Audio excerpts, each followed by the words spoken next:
Silicon valley উত্তর ক্যালিফোর্নিয়ার একটি অঞ্চল, যা বিশ্বব্যাপী উচ্চ প্রযুক্তি ও উদ্ভাবনের কেন্দ্র হিসেবে পরিচিত।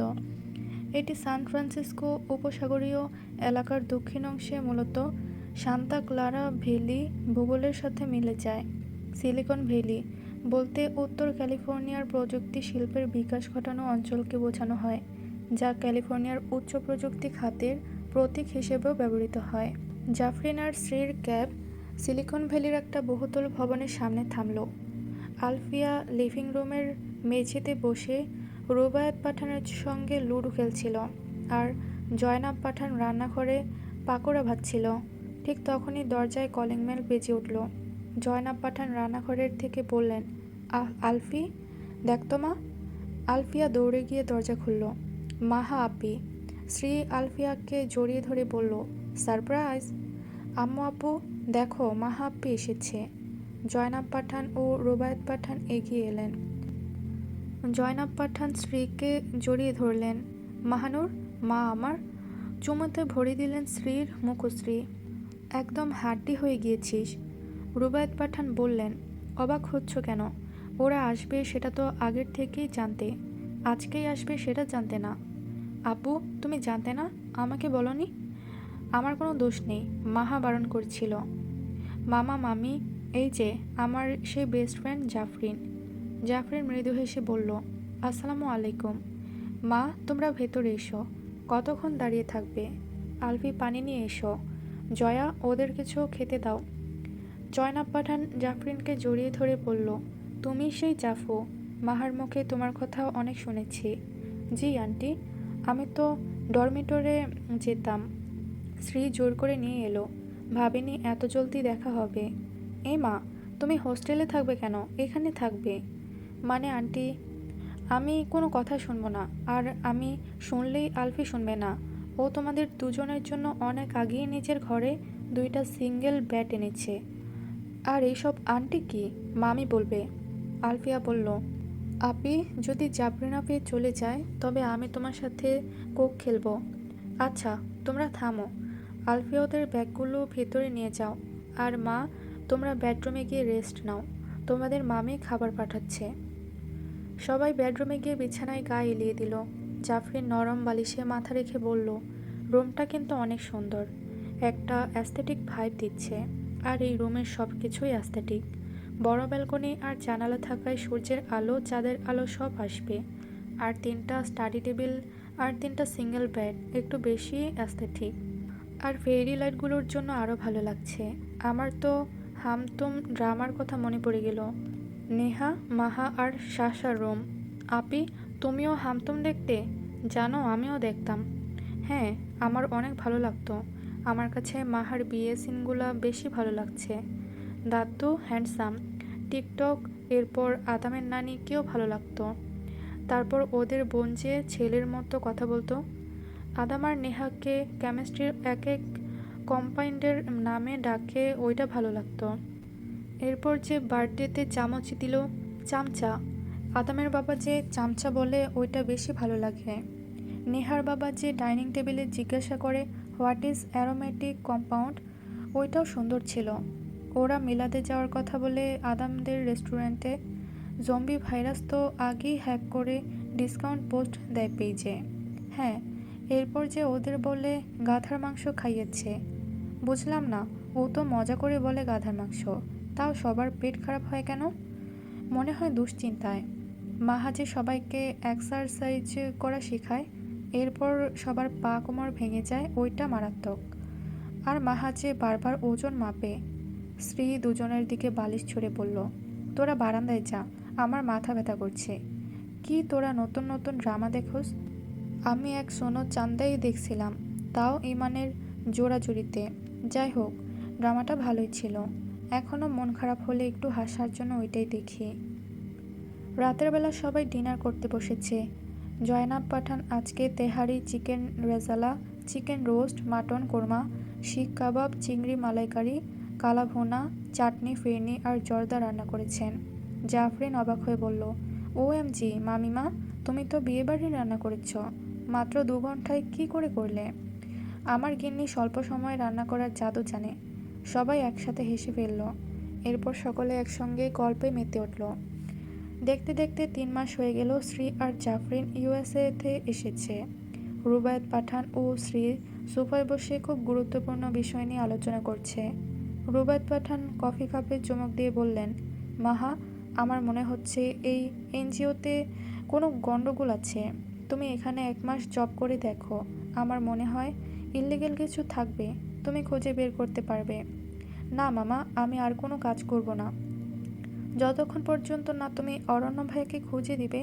তুমি বলেছিলে আমার 18 বছর হলে আমাকে অরণ্য ভাইয়ের সাথে দেখা করবে। পাগলামি করো না মাহানুর, অরণ্য এখন দেশের বাহিরে, ও এলেই তোমার সাথে দেখা করতে নিয়ে যাব। শ্রী সন্দেহের দৃষ্টিতে তাকালো। ওয়েট, তুমি অরণ্য ভাইকে পার্সোনালি চিনো তাই না? আমাকে জানালে না কেন? বললে কি করতে? বাচ্চাকালে সংসার করতে? এমনিতেই দুধের শিশু থাকাকালীন প্রেমে পড়েছ। রেগে যাচ্ছ কেন? রিল্যাক্স। রুবায়েত পাঠান মনে মনে বললেন, যদি তোমাদের আগেই দেখা হতো, তবে না অরণ্য নিজেকে একটা শক্তিশালী করে গড়ে তুলতেও যাতে পৃথিবীর সকলের সাথে লড়াই করে তোমায় জয় করতে পারে, আর না তুমি লড়াই করে বেঁচে থাকতে শিখতে। সেই তুমি আর 10-12টা সাধারণ নারীর মতো হয়ে যেতে, যে কিনা বিপদে পুরুষের অপেক্ষায় থাকে। কি হলো, তোমরা এই রাতে 2টা বাজে কি নিয়ে আলোচনা করছো? রুবায়েত পাঠান হালকা হাসলেন। জয়া বেগম যান, মাহা একটা এনজিওতে জব নেবে, সেটা নিয়ে একটু কথা বলছি। কিসের চাকরি? আমি ওদের আর কোনো চাকরি করতে দেব না। এমনি জাফরিন মডেলিং করছে, আর আলফিয়া আর মাহা একটা সুপার শপে পার্ট টাইম জব করছে। আবার কিসের কাজ? আহ মামি, প্যারা নিও না, আমি সব ম্যানেজ করে নেব। তোর মামা তোদের সবাইকে প্রতি মাসে $500 করে দেয়, আর টাকা দিয়ে কি করবি? নিজের জামাইরে যৌতুক দিবি?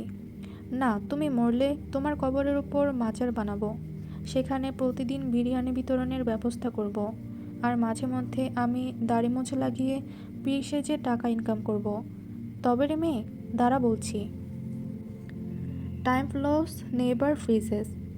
দেখতে দেখতে আরও একটা মাস কেটে গেল। লাউঞ্জে রুবায়েত পাঠান, আলফিয়া আর জাফরিন ডিভানে বসে ক্রিকেট খেলা দেখছে, আর জয়নাব পাঠান কিচেনে পপকর্ন তৈরি করছেন, আর শ্রী তখন নিজেকে নিয়েই ব্যস্ত। গভীর রাতে পূর্ণিমার চাঁদের আলোয় চারদিকটা যেন রূপকথার রাজ্যের মতো লাগছে। আকাশ এক অপার্থিব রঙে রাঙানো, তবুও যেন এই রাজ্যের রাজকন্যা নীরব। বাতাস ধীরে বইছে, যেন সে তার সঙ্গীকে খুঁজছে, আর অপরদিকে শ্রীও গানের সুর পেতে চাচ্ছে তার সাথীতে।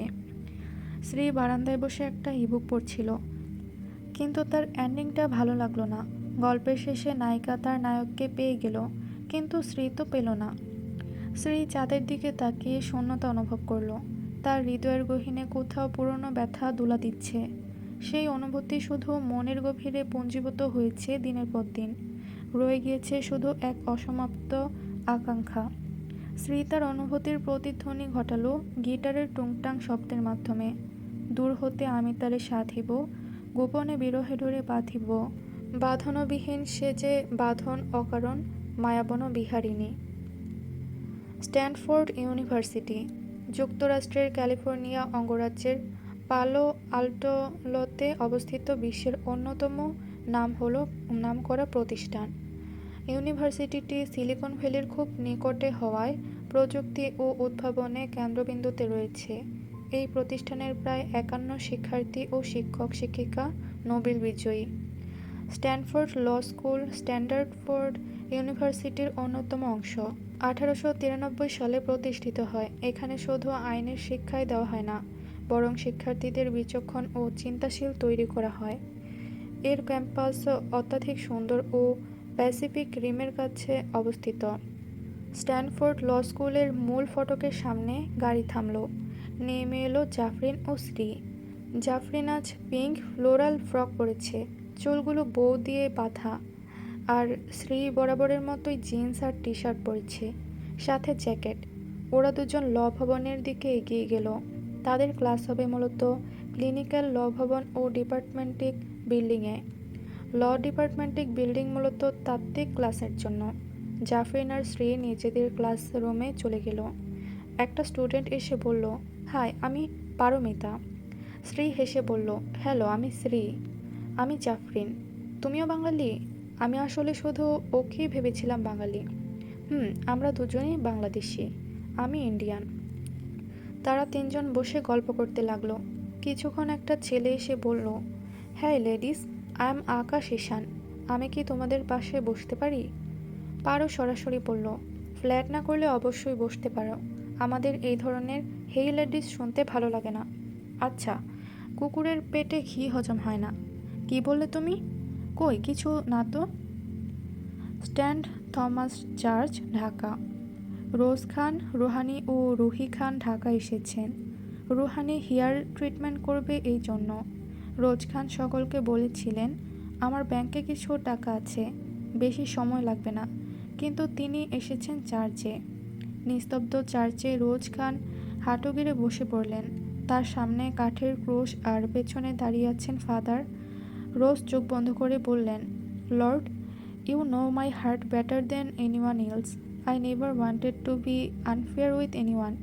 Everyone says I am belong cruel to Ruhani. Tell me, Lord, if I give her hand to Mahin, a struggling actor who is not taking support from the director father in entertainment industry, won't that be an injustice to her? How will I face you then? And what answer will give to Mala? মোমের আলোয় তার মুখের বিষণ্ণতা ফুটে উঠেছে। My daughter has suffered enough on this life, even from afar. I never left her alone. I sent people at different times to protect her. She is strong now. She can fight with the cruel world, but her heart is empty. Lord, I want someone to fill that emptiness, to take care of her, to love her madly. কিছুক্ষণ পর father রোজের দিকে একটা খাম এগিয়ে দিলেন ও বললেন, the principal has sent this for you. Father রোজকে জিজ্ঞাসা করলেন, ma'am, may I ask a question? Rose শ্লেষাত্মক হেসে বললেন, you won't find peace until do that. Father মাথা নত করে বললেন, why do of the keeper of light live disgust as a daughter in law of a family? Rose তার নয়নে রহস্যের ছায়া নিয়ে বললেন, to understand my answer, will you need 10,000 years of এলাইটমেন্ট? দেখতে দেখতে 6 মাস পেরিয়ে গিয়েছে। পারো এবং শ্রী আর জাফরিনের খুব ভালো বন্ধু। আজ পারো তাদের সাথে দেখা করতে এসেছে।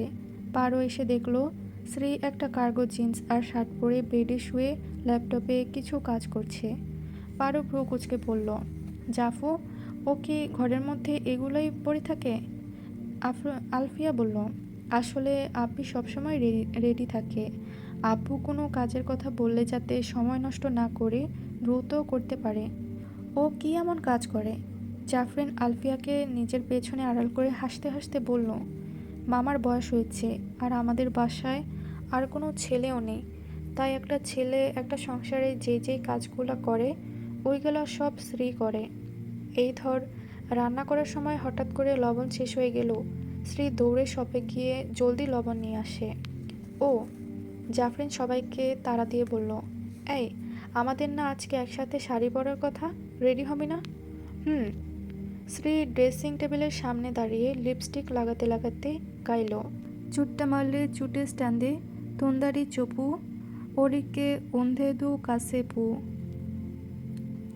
জাফরিন শাড়ির কোচে ঠিক করতে করতে গাইল, রা না নিন্দারা কুলাসা নে কালাকা এচাসা নে কোসাম বেসা বাকিলি কাসা। আলফিয়াও নূপুর পড়তে পড়তে গান গাইল। পারো হাতে চুড়ি পড়তে পড়তে গান গাইল। সকালবেলা ঘুম থেকে দেরি হয়ে যাওয়ায় শ্রী ছুটতে ছুটতে ইউনিভার্সিটিতে যায়। ইউনিভার্সিটিতে ঢুকতেই পারো ওর হাতে একটা বক্স ধরিয়ে দিল। আমরা আজ অরফানেজের জন্য ডোনেশন কালেক্ট করছি, তুইও কর। কথা বলেই পারো দৌড়ে চলে গেল। শ্রী ইউনিভার্সিটির সামনে ও আশেপাশের থেকে ডোনেশন কালেক্ট করতে লাগলো। রাস্তায় রেড লাইট থাকায় শ্রী বিভিন্ন গাড়ির থেকে ডোনেশন কালেক্ট করতে লাগলো। শ্রী ধীর পায়ে একটা গাড়ির কাছে গিয়ে কাচের জানালায় নক করলো। Excuse me sir, we are collecting donation for an orphanage. ভেতরে বসে থাকা যুবকটি শ্রীর পানে তাকালো। কিছুক্ষণ পর যুবকটি ফিসফিস করে বলল, কি অদ্ভুত মায়া এই মুখশ্রীতে। Hello sir, I am leaving. No, stay. Shree ভ্রু কুচকে তাকালো। Hey girl, what's your name? Shree. যুবকটি তার অ্যাসিস্ট্যান্টকে ইশারায় ব্রিফকেস দিতে বলল। যুবকটি ব্রিফকেস থেকে একটা বান্ডিল ডলার মেয়েটার হাতে তুলে দিল। Where do you stay? এই তো সামনেই আমার ইউনিভার্সিটি। যুবকটি বলল, আমার সাথে এসো। যুবকটি শ্রীর সাথে ইউনিভার্সিটির মাঝে চলে গেল। অ্যাটেনশন এভরিওয়ান, সবাই রুদ্র আর শ্রীর দিকে তাকালো। From today this girl is my girlfriend. No one, I repeated, no one has audacity to look at her. Shree বিরক্তিতে নিজের হাত মুষ্টিবদ্ধ করে ফেলল। তখনই তার ওয়াচে নোটিফিকেশন এলো, এজেন্ট রেবেন ফেলকন, রিল্যাক্স। দেখতে দেখতে আরও অনেকটা সময় পেরিয়ে গেছে। আজ শ্রী কারিজো প্লেন ন্যাশনাল মনুমেন্টে এসেছে। ক্যালিফোর্নিয়ার বিস্তৃত সমভূমির মাঝে লুকিয়ে থাকা নাম ক্যারিজো প্লেন ন্যাশনাল মনুমেন্ট। এই এলাকাটি সুপারব্লুমের জন্য বিখ্যাত। সূর্য ধীরে ধীরে দিগন্তের বুকে লুকিয়ে যাচ্ছে, আর শ্রী সেই সাথে গিটার বাজাতে বাজাতে গাইছে, ওহে কি করিলে বলো পাইব তোমারে, রাখিব আখিতে আখিতে। ওহে এত প্রেম আমি কোথা পাব না, এত প্রেম আমি কোথা পাব না তো, তোমারে হৃদয়ে রাখিতে। আমার সাধ্য কিবা তোমারে, দয়া না করিলে কে পারে, তুমি আপনি না এলে কে পারে হৃদয়ে রাখিতে। সিলিকন ভ্যালি থেকে বহু দূরে গভীর এক রাস্তার পাশে ঝিলের ধারে দাঁড়িয়ে রয়েছে একদল মানুষ। তাদের দু নয়নে উত্তেজনা, আর কানে বাজছে হালকা ইলেকট্রনিক বিটের প্রতিধ্বনি। প্রতিযোগিতার নিঃশ্বাস তাপমাত্রাকে তার উষ্ণ করে তুলেছে। বিশাল এক গ্যারেজের সামনে আলোর রোশনায় ঝলসে উঠছে। ধীরে ধীরে এক দৃশ্যমান হলো রাইডাররা। এই জায়গার নাম কেউ সচরাচর মুখে নেয় না, কারণ এখানে ইলিগেল বাইক রেসের পাশাপাশি অনেক অবৈধ কাজও হয়। নিষিদ্ধ রাইডাররা এই স্থানকে দ্য গ্রেভইয়ার্ড বলে ডাকে। রেসলাইনের স্টার্টিং পয়েন্টে দাঁড়িয়ে রয়েছে কিছু পাগলাটে উন্মাদ রাইডার, তবে তাদের মধ্যে একজন একটু বেশি রহস্যময়ী। সম্পূর্ণভাবে কালো রেসিং স্যুটে নিজেকে আবৃত করা, মাথায় কালো হেলমেট। কোনোভাবেই বোঝার উপায় নেই সে নারী নাকি পুরুষ, তবে তার ভাবমূর্তি বোঝাচ্ছে যে সে একজন শিকারী। একজন ব্যাটিং হ্যান্ডেলার চিৎকার করে বলে উঠল, last call, press your belts, the shadow rider is in the race. Race শুরু হওয়ার সংকেত বাজল। ইঞ্জিনগুলো একই সঙ্গে হুঙ্কার করল। রাস্তাতে ঘর্ষণের ফলে আগুন জ্বলে উঠল। সবাই বাইক নিয়ে ঝাঁপিয়ে পড়লেও একমাত্র শ্যাডো রাইডার সময় নিয়ে গিয়ার চেঞ্জ করল। প্রথম কয়েক সেকেন্ডে বাকি রাইডাররা এগিয়ে গেল। অনেকেই ভাবছে শ্যাডো রাইডার নতুন হওয়ায় হয়তো খেলাটা ধরতে পারেনি, কিন্তু পর মুহূর্তেই শ্যাডো রাইডার বাতাসের সাথে কথা বলতে লাগলো। সে ওভারটেক করলো ডান পাশ দিয়ে। এক ঝটকায় বাঁ দিক ঘুরে কয়েকজন রাইডারকে রেসিং লাইন থেকে বের করে দিল। ব্রেক করলো না, শুধু অক্সিলেটরে প্রেস করে রেখেছে। শেষ 200 মিটার। দুজন রাইডার এখনও এগিয়ে। একদম শেষ মুহূর্তে the shadow rider high speed drift দিল। হাওয়ার গতিতে বাইক 45 ডিগ্রি কাত হয়ে গেল। পেছনের চাকা বাতাসে ভাসছে, আর শ্যাডো রাইডার সামনের দুজন রাইডারদেরকে ওভারটেক করে ফিনিশ লাইনের ক্রস করলো। এক মুহূর্তের জন্য চারিদিক নিস্তব্ধ হয়ে গেল। তারপর চারিদিকে হট্টগোল লেগে গেল। Oof shit, who is the rider? এরপর চারিদিকে একটা নামই বাতাসে ভাসতে লাগলো, শ্যাডো রাইডার। তবে শ্রীর এই উল্লাস নিয়ে কোনো মাথা ব্যথা নেই। সে এইসব কিছুই পরোয়া করে না। সে শুধু এখানে এসেছে তার উদ্দেশ্য পূরণ করতে। এদিকে স্টেজে ঘোষণা করা হলো, winner the shadow rider, please come to the stage. Shri স্টেজে উঠে গেল। প্রথমে গ্যারেজের মালিক রুজন রানার আপের হাতে ট্রফি তুলে দিল। এরপর শ্রীর কাছে এসে উইনারের ট্রফি তুলে দিল। শ্রী নির্লিপ্তভাবে ট্রফিটা হাতে নিল। তার হাতে প্রাইজ মানি তুলে দিল। শ্রী টাকাগুলো বাতাসে উড়িয়ে দিল। টাকাগুলো বাতাসে ভাসতে লাগলো, আর চারিদিকে সবাই যে যার মতো টাকা কুড়ানোর প্রতিযোগিতায় নেমে গেল। এই সুযোগে শ্রী স্টেজ থেকে নেমে অন্ধকারে মিশে যেতে লাগলো। শ্রী নিজের ব্যাগ থেকে একটা ছোট্ট পুতুল বের করে হাতে নিয়ে গেল, মুচড়ে ফেলল। সঙ্গে সঙ্গে গ্যারেজ থেকে দূরে একটা পুরনো বন্ধ ফ্যাক্টরিতে ব্লাস্ট হলো, আর আগুন ছড়িয়ে ফেলল। আজ এই স্থানে কয়েকজন ইটালিয়ান মাফিয়ার ক্যালিফোর্নিয়ার লোকাল গ্যাংদের সাথে মিটিং ছিল। শ্রী ডায়েরির পাতায় কলম চালাচ্ছে, শব্দগুলো একটার সাথে একটা যেন বেনি সুতোরমালায় গেঁথে যাচ্ছে। রাত গভীর। আলফিয়া আর জাফরিন গভীর নিদ্রায় মগ্ন, কিন্তু শ্রীর নয়নে নিদ্রা নেই। সে লিখতে ব্যস্ত। ল্যাম্পের সোনালি আভা শ্রীর এসে মুখে পড়ছে, যার ফলে ওর সৌন্দর্য আরও বাড়ছে। লালচে বাদামি চুলগুলো বারবার কলমের সাথে খেলছে। জানালা খোলা থাকায় বাতাস এসে শ্রীর চুলগুলোকে উড়িয়ে নিয়ে যেতে চাচ্ছে। অন্ধকার আকাশে তারারা ঝিলমিল করছে, সেই সাথে শ্রীর লেখাগুলো ল্যাম্পের আলোতে ঝিলমিল করছে। শেষ কয়েক মাসে আমার জীবন যেন বদলে গিয়েছে। জাফু আর আলফির মতো দুটো আপন বোন পেয়েছি, পারুর মতো বেস্ট ফ্রেন্ড পেয়েছি, মামা মামের মতো অভিভাবক পেয়েছি। যদিও মামাই সবসময় আমার অভিভাবক ছিলেন। স্ট্যানফোর্ডের ক্যাম্পাস, ক্লাব, প্রফেসরের লেকচার সবকিছুই অসাধারণ, কিন্তু তাও একটা অপূর্ণতা যেন রয়ে গিয়েছে। অরণ্য ভাইয়া। শ্রী একটা দীর্ঘশ্বাস নিল। এর মধ্যে রুদ্র আবার খুব ঝামেলা করছে। শ্রী দিন দিন রুদ্রর অবসেশন হয়ে দাঁড়াচ্ছে। ইউনিভার্সিটি থেকে শ্রী বাড়ি অবধি সব জায়গায় রুদ্রর গার্ড শ্রীর সাথে থাকে।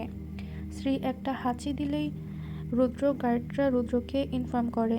তবে শ্রী চাইলেও রুদ্রকে ঘৃণা করতে পারে না। রুদ্র ছেলেটা খারাপ হতে পারে, কিন্তু চরিত্রহীন নয়। এখন অবধি শ্রীকে ছোঁয়ার চেষ্টা করেনি। বলেছে বিয়ে না করে শ্রীকে স্পর্শ করবে না। 1 মাস হয়েছে রুদ্র ইসলাম গ্রহণ করেছে। রুবায়েত মামা বলেছিল যে সে শ্রীকে কোনো অমুসলিম ছেলের সাথে বিয়ে দিবে না। তার পরদিনই সবাই জানতে পারল রুদ্র মুসলিম হয়েছে। শ্রী মনে মনে ভাবে, একতরফা ভালোবাসার এই এক জ্বালা। রুদ্র এত উন্মাদের মতো ভালোবাসছে, তবুও পাবে না। আচ্ছা, অরণ্য ভাইয়াকে যদি আমি কাছে পেতাম, তবে কি রুদ্রর মতোই সারাক্ষণ অরণ্য ভাইয়ের উপর নজরদারি করতাম? শ্রী মুচকি হেসে বলল, আমি তোমায় অভিশাপ দিচ্ছি রুদ্র। তুমি কখনো আমায় পাবে না, আর এই অভিশাপ আমি একজন বাদে পৃথিবীর সবাইকে দিতে পারি। শ্রী ডায়েরির পাতায় লিখতে শুরু করলো, ভালোবাসা মানে দখল। ভালোবাসা কি কোনো একতরফা মোহ? অনেকেই বলে একতরফা ভালোবাসা বলতে আসলে কিছুই হয় না। আপনি যদি কাউকে ভালোবাসেন, তবে সে এক মুহূর্তের জন্য হলেও আপনাকে ভালোবাসবে। আর যদি তা না হয়, তবে বুঝে নিতে হবে অন্য কিছু আপনার থেকে তার জীবনে বেশি গুরুত্বপূর্ণ। তার মানে যে আপনি মূল্যহীন এমনটা নয়। আমার নিজের জীবনে আপনার গুরুত্ব অপরিসীম। আমার মনে হয় ভালোবাসা মানে গুরুত্ব, যত্ন, দায়িত্ব। ভালোবাসা মানে কষ্ট দেওয়ার অধিকার অর্জন করা নয়, বরং নিজের ভালোবাসার মানুষকে কষ্ট কমানো। ভালোবাসা মানে কি আঘাত করা, নাকি জেলাস হয়ে একে অপরকে যন্ত্রণা দেওয়া, নাকি ইনস্টাগ্রাম রিলসের মতো কষ্ট দিয়ে মলম লাগিয়ে দেওয়া, গায়ে হাত দিয়ে অজ্ঞান করে ফেলে চিৎকার চেঁচামেচি করে বাড়িঘর এক করা? ভালোবাসলে কি অসম্মান করা যায়, নাকি পসেসিভ হয়ে ভালোবাসার প্রমাণ দেওয়া যায়? What is the actual shade of love, or love has different shade for different people? ভালোবাসা কি পবিত্র নাকি অপবিত্র? যদি পবিত্র হয়, তবে প্রিয়সীকে অপমান, অসম্মান, অপদস্থ, অত্যাচার করা যায় কি করে? অনেকেই বলে ভালোবাসলে বদনাম হতে হয়। তবে কি ভালোবাসা মানে নিরাপত্তা, তার সম্মান নয়? পজিটিভনেস বা ডোমেস্টিক ভায়োলেন্স ভালোবাসা নয়, এগুলো এক ধরনের আসক্তি। ভালোবাসা মানে বিশ্বাস। যেখানে বিশ্বাস নেই, সেখানে ভালোবাসা নেই। শ্রী ডায়েরি বন্ধ করে গুনগুন করে গাইতে লাগলো, নাগর আমার নিঠুর বড়, মনও বোঝে না। আমার ভাঙা খাঁচা পড়ে আছে, সে তো আসে না।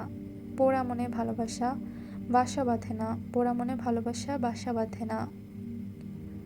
স্ট্যানফোর্ড ল স্কুলে পারো ছুটতে ছুটতে ঢুকলো।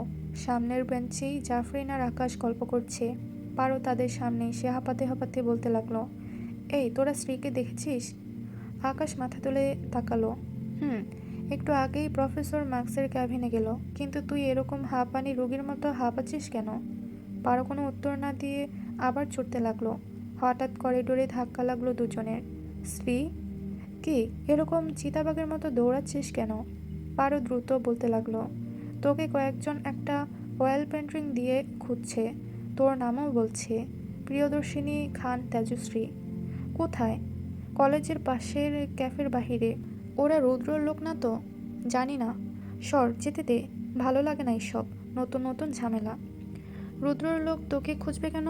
ওরা তো তোকে চেনে। আর এই অয়েল পেন্টিং এর মানে কি? আবার নতুন কে এলো তোর জীবনে? আমি কি করে বলবো? মামা ভালো বলতে পারবে। আচ্ছা, টেনশন করিস না, আমরা তো পাশে আছি। আমি বাসায় যাচ্ছি। তোর নোটস জাফরিনের কাছে দিয়ে দিস। শ্রী মুখে মাস্ক পরে নিয়ে ভালো করে নিজের চুলগুলো ওড়না দিয়ে আবৃত করে নিল। এক মুহূর্ত দেরি না করে ছুটতে লাগলো। শ্রী ফ্ল্যাটের সামনে আসতেই দেখতে পেল 4 জন বডিগার্ড গেটের সামনে দাঁড়িয়ে রয়েছে। শ্রী মনে মনে ভাবল, মাঝে মধ্যে মনে চায় এইসব কয়টা শাওয়ারে রুদ্রর বাচ্চার মায়ের ফাঁকের মধ্যে ভরে রাখি। ভেতরে ঢুকে শ্রী শক্ত করে জয়নাব পাঠানকে জড়িয়ে ধরল। রুবায়েত পাঠান জিজ্ঞেস করলেন, কি হয়েছে মাহা? মামা, কয়েকজন আমাকে খুঁজছে। ওরা কে? ওরা ওরা কে আমি জানি না। জয়নাব পাঠান আতঙ্কিত হয়ে বললেন, ওরা আবার আমার মেয়েটাকে? কথা শেষ না করেই কাঁদতে লাগলেন। না, ওদের কাছে মাহা মৃত। শ্রী জিজ্ঞাসা করল, আলফি কোথায়? ইউনিভার্সিটিতে গিয়েছে।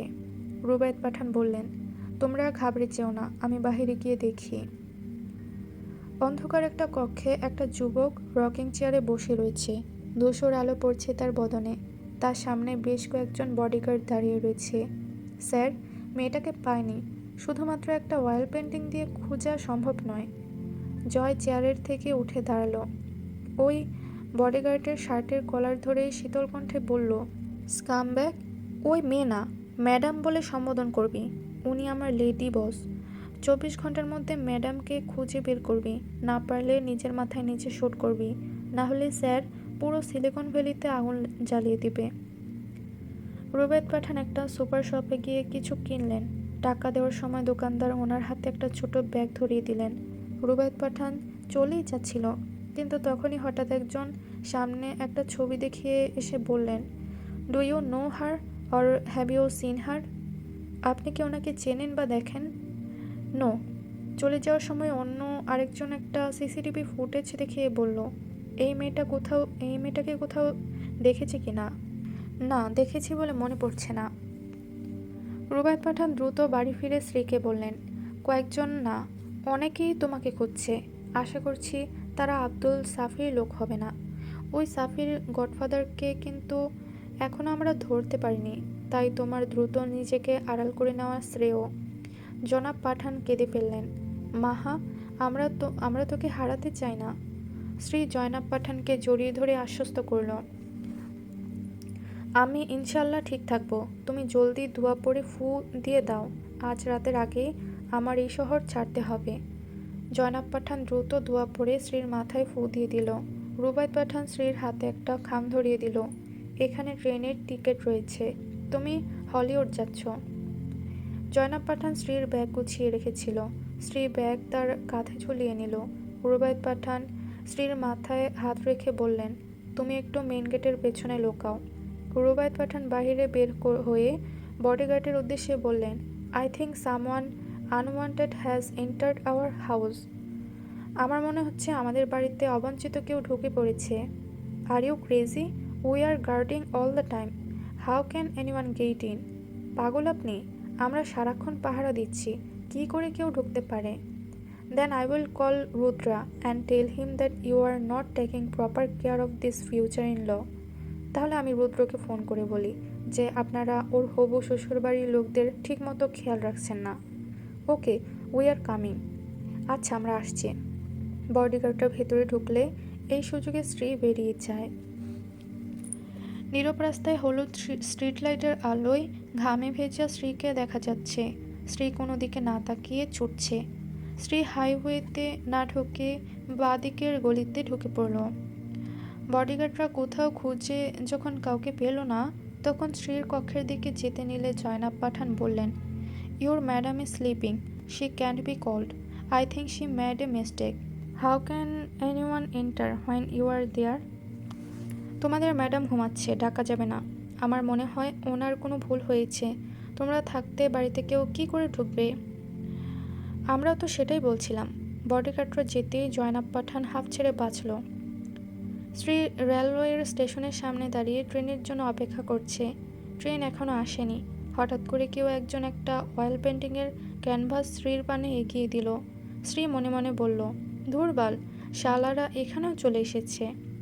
আপনি কি ওনাকে চেনেন বা দেখেন? নো। কথাটা শেষ করেই শ্রী এগিয়ে গেল। সামনে হাঁটতে গিয়ে অপ্রত্যাশিতভাবে কারোর সাথে ধাক্কা খাওয়ায় আচমকা শ্রীর মুখের আবৃত মাস্কটি খুলে গিয়ে দৃশ্যমান হলো শ্রীর মুখশ্রী। শ্রী আর কোনো দিকে না তাকিয়ে দৌড়াতে শুরু করলো। সামনে থাকা বডিগার্ড বাকিদের ডাকতে লাগলো। শ্রী স্টেশনে পেছনের ওভারব্রিজে দৌড়ে লাগলো, কিন্তু কালো পোশাকধারী লোকগুলো সেখানেও চলে এলো। কিছু না ভেবে শ্রী ওভারব্রিজের উপর থেকে লাফ দিল আর কোনো মতে উঠে দাঁড়িয়ে একটা সরু গলির ভেতরে ঢুকলো। দৌড়াতে দৌড়াতে শ্রী আচমকা একটা পাথরের সাথে হোঁচট খেলো। তাড়াহুড়ার মধ্যে থাকায় খেয়াল করেনি। উঠে দাঁড়াতে গেলে অনুভব করলো হয়তো পা মচকে গিয়েছে। এমনিতেও ওভারব্রিজ থেকে লাফ দেওয়ার ফলে পায়ে আগের থেকেই ক্ষত ছিল। পিছন থেকে হঠাৎ করে কেউ এসে শ্রীর মুখে রুমাল চেপে ধরলো। আর সহ্য করতে না পেরে শ্রী মাটিতে ঢলে পড়ল। কিন্তু চোখ বন্ধ করতে করতে শ্রী মৃদু স্বরে বলল, পিচ শিট, ছাড়বো না। তোদের একটাকেও ছাড়বো না। সবার থেকে প্রতিশোধ নিব আমি। তোদের সবাইকে ধ্বংস করব। এই মাহানুর কখনো প্রতিশোধ নিতে ভুলে না। আর পারল না।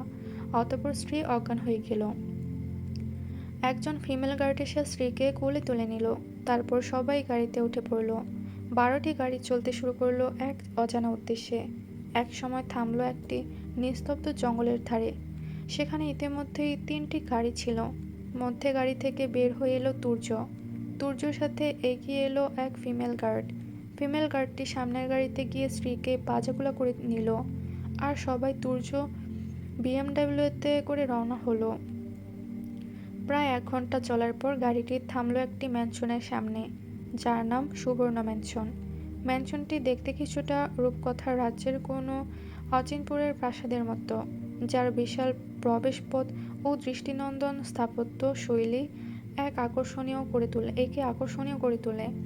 ডার্ক পাথরে তৈরি ম্যানশনের প্রাচীর একে বাহিরের পৃথিবীর থেকে বিচ্ছিন্ন করেছে। প্রতিটি নকশা শুদ্ধভাবে আধুনিক ও প্রাচীন মিশ্র, যেখানে রয়েছে কোনো এক রহস্যের ছোঁয়া। ম্যানশনটি প্রায় 50 একর জমির উপর নির্মিত। রয়েছে একটি 4তলা ভবন, গেস্ট হাউস, সার্ভেন্ট কোয়ার্টার ও অ্যানেক্সি। ভবনের সামনে যেমন রয়েছে গার্ডেন আর সুইমিং পুল, তেমনি পেছনে রয়েছে আর্টিফিশিয়াল ফরেস্ট, ঝিল ও পুকুর। এই সৌন্দর্যের মাঝেও রয়েছে এক রহস্যময় সিকিউরিটি সিস্টেম। এখানের সিকিউরিটি সিস্টেম খুবই উন্নত। হিডেন ক্যামেরা থেকে হ্যাকার টিম সবই রয়েছে। সবথেকে বেশি অদ্ভুত প্রবেশদ্বারের রোবট গার্ড।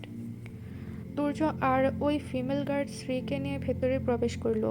স্ত্রীকে রেখে আসা হলো একটি মাস্টার বেডরুমে। কক্ষ থেকে বের হয়ে তুর্য যখন করিডোরে হাঁটছিল, তখন তার ফোনে একটি আননোন নাম্বার থেকে কল এলো। তুর্য তার ভারী কণ্ঠে বলল, হ্যালো স্যার, আমি ব্যানান। ও sir, please, I will increase its 5 time. Sir please রাজি হয়ে যান, 5 গুণ বাড়িয়ে দিব। I think only a greatest black demon can fix you now. What a greatest black demon, sir? We didn't know. I won't bother you anymore. Goodbye. কি? The greatest black demon? Sir, আগে বলবেন না আপনি শ্রেয়ান চৌধুরী লোক? আর বিরক্ত করব না, good bye. Call কাটার শব্দ শুনতে পেয়ে তুর্য বাঁকা হেসে বলল, your name is enough to destroy an empire. Shreyan Chowdhury কোনো নাম নয়, অপ্রকাশিত শক্তি। সিলিকন ভ্যালি থেকে শুরু করে ক্যালিফোর্নিয়ার প্রতিটি শহর, এমনকি আমেরিকার অঙ্গরাজ্যেও রয়েছে তার নিয়ন্ত্রণ। তার প্রভাব এতটাই ব্যাপক যে বড় বড় ব্যবসায়ী, ধনী উদ্যোক্তা, ক্ষমতাধর ডন, মন্ত্রীও তাকে কুর্নিশ করে। সব কিছুতেই রয়েছে তার অদৃশ্য জাল। শ্রেয়ানের নাম শুনলেই শিরদাঁড়া দিয়ে বয়ে যায় শীতল অনুভূতি। কেউই শ্রেয়ানের বিরুদ্ধে যাওয়ার চিন্তাও করতে পারে না। কারণটা যে কতটা মর্মান্তিক হতে পারে তা সকলেই অবগত। শ্রেয়ানে রয়েছে শুধু একজন প্রতিদ্বন্দ্বী, the great Russian mafia boss Rudra Roy, যে কিনা সমগ্র বিশ্বের অপরাধী জগৎ ও অশুভ কর্মকাণ্ডের প্রধান খলনায়ক। সারা বিশ্বের যে কোনো ছোট বড় ক্রাইমের সাথে প্রত্যক্ষ বা পরোক্ষভাবে জড়িত রয়েছে রুদ্র। শ্রেয়ান আর রুদ্র সম্পর্কটা কিছুটা সাপ আর নেউলের মতো। দুজনের সম্পর্ক এক অদৃশ্য দ্বন্দ্বের মাঝে আবদ্ধ। তুর্য সোফায় বসে চিৎকার করতে লাগলো, জ্যাক। জি স্যার। যত জলদি সম্ভব ভাবির সব ইনফরমেশন কালেক্ট করো। ভাই খুব জলদি ফিরে আসবে।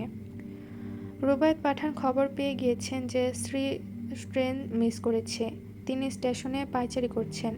জাফরিন, আলফিয়া আর জয়নাব পাঠান ব্যাগ গুছাচ্ছেন। যত জলদি সম্ভব শহর ছাড়তে হবে। রুবায়েত পাঠান ব্ল্যাক ভেইলের থেকে অবসর গ্রহণ করেছেন, তাই চিন্তাটা একটু বেশি। সুবর্ণ ম্যানশনের টেরিসে দুপাশে বডিগার্ড সারি হয়ে দাঁড়িয়ে রয়েছে। সবাই মাথা নত করে রেখেছে। কেউ চোখ তুলে তাকানোর সাহস করছে না। চারিদিকে খুব জোরে বাতাস বইছে। তুর্য মধ্যের রাস্তা ধরে সামনে এগিয়ে গেল। একটি চপার টেরিসে ল্যান্ড করল। বাতাসের তীব্রতা আরও বেড়ে গেল। সবাই চোখেই ধূলিকণার আগমন ঘটেছে, কিন্তু কারোরই সাহস নেই তা পরিষ্কার করার। চপার থেকে নেমে এলো শ্রেয়ান, যাকে দেখে মনে হচ্ছে কোনো মহাকাব্যিক চরিত্র। তার উচ্চতা 6 ফুট 4 ইঞ্চি। শরীরের গঠন ও পেশির নকশা খুব শক্ত, যেন কোনো মিথ গ্রিক গড। তার শারীরিক গঠন এতটাই শার্প যে তাকে কোনো ফেইরিটেল প্রিন্স বললে ভুল হবে না। এত কিছুর মাঝেও সবথেকে বেশি আকর্ষণীয় তার ডার্ক গ্রেইশ রয়্যাল ব্লু নয়নজোড়া। মনে হচ্ছে যেন কোনো গভীর রহস্যময় সমুদ্র, যাতে যে কেউ হারিয়ে যেতে পারে না, হয়তো সবাই হারানোর ক্ষমতা রাখে না। তার পরনের ডার্ক ব্ল্যাক 3 পিস স্যুট দেখেই বোঝা যাচ্ছে যে সে কতটা রুচিশীল ও মার্জিত। স্যুটের মধ্যে সজ্জিত হীরা তার আভিজাত্যের প্রমাণ। তাকে দেখলেই বোঝা যায় যে কেন সে এই সিলিকন ভ্যালির বাদশা। তুর্য শ্রেয়ানের সামনে এগিয়ে গিয়ে বলল, আসসালামু আলাইকুম ভাই, ভাবি ভেতরে আছে। শ্রেয়ান হয়তো বিড়বিড় করে কিছু বলেছিল, কিন্তু তা ছিল অস্পষ্ট। শ্রেয়ান আর কোথাও না তাকিয়ে ভেতরে চলে গেল। শ্রীর সেন্স ফিরে এসেছে, কিন্তু চোখ খুলতেই নিজের চোখের সামনে এতজন গার্ডকে রাইফেল তাক করে রাখতে দেখে শ্রী জলদি উঠে বসল। শ্রী করে চিৎকার করে বলল, হোয়াট দ্য ফাক। শ্রেয়ান ভেতরে প্রবেশ করতে করতে বলল, রিল্যাক্স, ব্লাড প্রেশার। কে আপনি? আমাকে এখানে কেন আনলেন? চুপ, একটাও কথা বলবি না। কত বড় সাহস! আমাকে প্রথম দেখায় চিনতে পারিসনি? সেই মনিও ওয়াইফি। এখন আর এই মুহূর্তে থেকে তোকে সারা জীবন এখানেই থাকতে হবে। থাকতে না চাইলে আমি বাধ্য করতেও জানি। জোর করার প্রয়োজন মনে করছি না, বিকজ আই নো আমার নয়নতারা ফুল বাধ্যমী। আমি যা বলি তাও শুনে। শ্রী কিছু বলতে নিলে থেমে গেল। নাকে ভেসে এলো সেই চিরচেনা ক্রিড অ্যাভেন্টাসের মাতাল করা সুবাস। শ্রেয়ান কাছে এসে শ্রীর কপালের সামনে থাকা চুলগুলো ফু দিয়ে উড়িয়ে দিল। এরপর কানের কাছে গিয়ে সিডাকটিভ ভয়েসে বলল, you can't get away from me because I am your destiny. You can lose everything, but you can't lose me because I am your destiny. I make your life beautiful and you feel it so. You can't look for happiness without me because I'm your destiny. You can't integrate vision without me because I'm your destiny. শ্রীর অধর থেকে অস্পষ্ট ধ্বনি ভেসে এলো, destiny. এইটুকুই ছিল game of destiny উপন্যাসের পর্ব 11 এবং 12। ভিডিওটি ভালো লাগলে একটি লাইক দিবেন এবং পরবর্তী পর্বগুলো দেখতে চ্যানেলটি সাবস্ক্রাইব করে রাখবেন।